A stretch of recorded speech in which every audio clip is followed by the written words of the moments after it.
నా పేరు తుర్కులూరు లింగస్వామి గౌడ్, ఎల్లంపై గ్రామ పంచాయతీ, మండలం చౌటుప్పల్. నమస్కారం సార్. మనం ఎల్లంబాయి గ్రామ పంచాయతీ ఆవరణలో ఉన్నాం సార్. ఇక్కడ ప్రజా సమస్యల గురించి ప్రజలకు ఏ విధంగా ప్రజా సంక్షేమ కార్యక్రమాలు అందుతున్నాయో ఆ వివరాలు మన సార్ అడిగి తెలుసు. సీనియర్ కాంగ్రెస్ నాయకులను అడిగి తెలుసుకుందాం.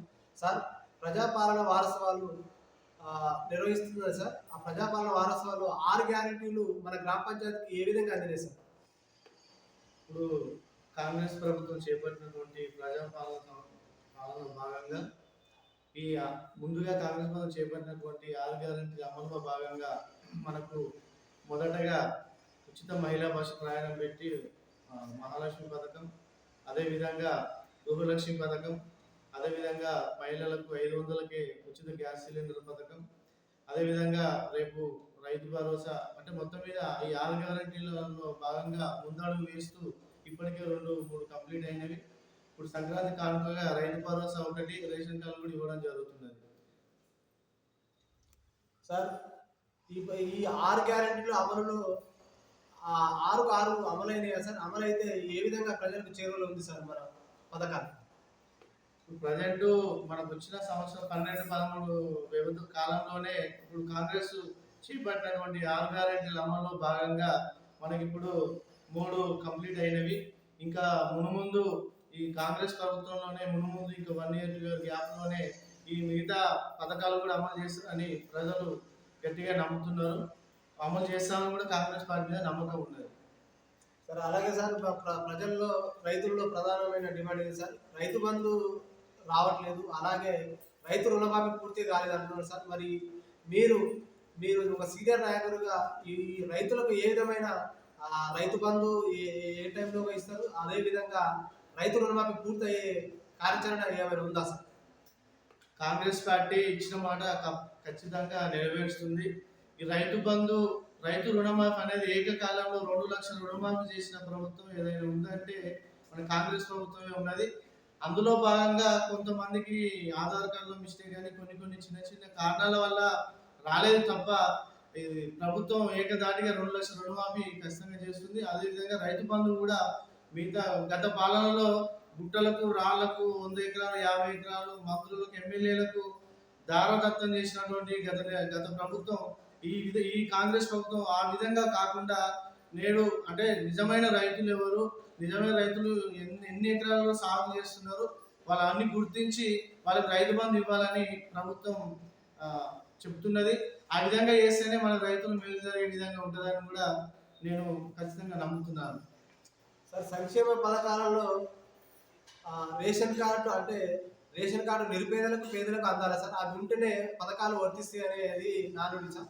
మరి ఈ రేషన్ కార్డుల పంపిణీ ఎప్పటిలోగా ఈ ప్రజలకు అందిస్తారు సార్? ఈ రేషన్ కార్డు కూడా తప్పనిసరిగా ఈ సంక్రాంతి కానుకగా ఇప్పుడు రేషన్ కార్డు కూడా ఇప్పుడు రిలీజ్ చేయడం జరుగుతుంది. అదేవిధంగా రైతు భరోసా కార్యక్రమం, రైతు భరోసా కూడా ఇవ్వడం జరుగుతుంది. గత 10 ఏళ్లలో కేసీఆర్ గారు ఇచ్చినటువంటి రేషన్ కార్డు వచ్చిన మన 12-13 నెలల వ్యవధిలోనే ఇప్పుడు ఈ సంక్రాంతి కానుకగా రేషన్ కార్డు కూడా ఇవ్వడం జరుగుతుంది సార్. గత ప్రభుత్వ హయాంలో, బీఆర్ఎస్ హయాంలో ఏ విధమైన అభివృద్ధి జరిగింది సార్? అభివృద్ధి జరిగితే మన గ్రామం అభివృద్ధి ఫలాలు ఏ విధంగా ప్రజలకు చేరింది సార్? గత ప్రభుత్వ పాలనలో 10 ఏళ్ల టీఆర్ఎస్ పాలనలో మనకు ఏ విధమైనటువంటి నిజమైన బడుగు బలహీన వర్గాలకు ఏ విధంగా న్యాయం జరగలేదు. మనం ముఖ్యంగా మన తెలంగాణ సాధించుకునేది నిధులు, నియామకాలు, నీళ్ళ కోసం సాధించుకునే ఈ తెలంగాణలో అవన్నీ మన గత 9-10 ఏళ్లలో ఏవి నెరవేర్చుకోలేదు. ఉద్యోగాలు రాలేదు, నియామకాలు జరగలేదు, నీళ్లు రాలేదు, కాళేశ్వరం అని చెప్పేసి వృధాగా లక్షల కోట్లు ఖర్చు పెట్టి ఏ విధమైన ఉపయోగం లేకుండా పోయింది. ఇప్పుడు కాంగ్రెస్ వచ్చిన 12 నెలల 14 నెలల వ్యవధిలోనే ఉద్యోగ నియామకాలు ఇవ్వడం జరిగింది. అనేక కార్యక్రమాలు చేపట్టడం జరిగింది. గత బీఆర్ఎస్ ప్రభుత్వ హయాంలో ఎన్ని డబుల్ బెడ్రూమ్లు వచ్చినాయి సరే? అలాగే సార్, రైతులకు రుణమాఫీ అయిందా? అలాగే బీసీ బంధు, ఎస్సీ బంధు ఏ విధంగా పంపిణీ జరిగింది సార్?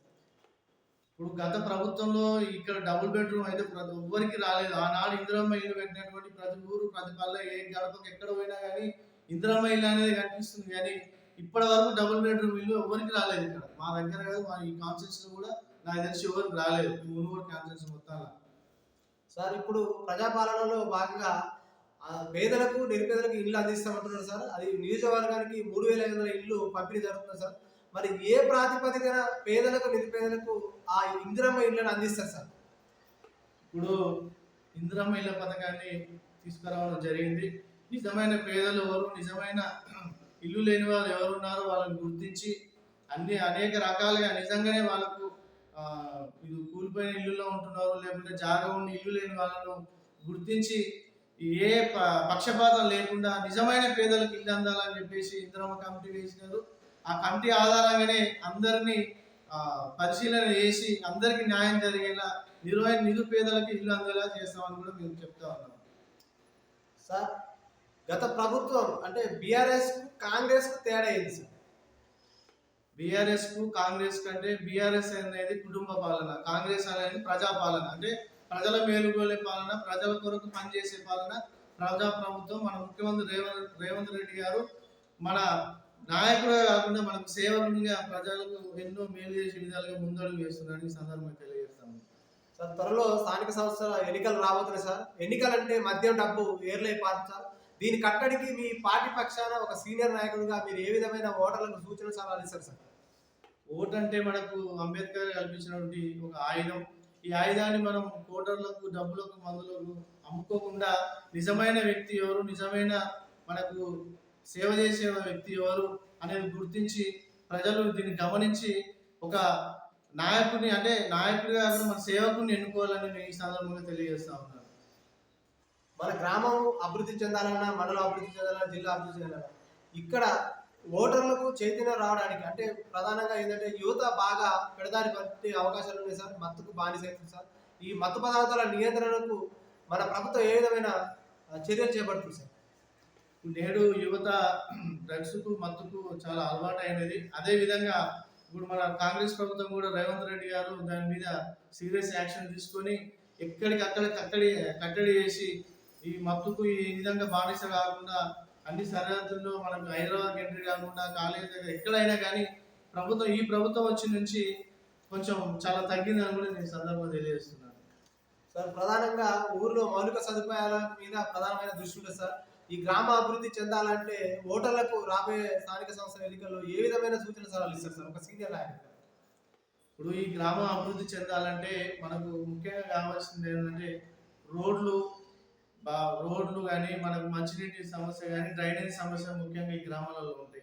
అలాంటి సమస్య లేకుండా నెరవేర్చుకోవాలంటే మనం ఆలోచించి మంచి నిజమైన నాయకుడిని, కాంగ్రెస్ పార్టీ నాయకుడిని, అంటే అధికారంలో ఉన్న పార్టీ ఉన్న నాయకుడిని ఎంచుకొని ఇలాంటి సమస్యలన్నీ నెరవేర్చుకుంటే బాగుంటుంది. అట్లాంటి వ్యక్తిని చూసి మన ఓట్లు ప్రజలందరూ కూడా ఎన్నుకోవాలని ఈ సందర్భంగా తెలియజేస్తున్నాను. Thank you sir. కెమెరామెన్ రవితో దామోదర్, తెలుగు టీవీ.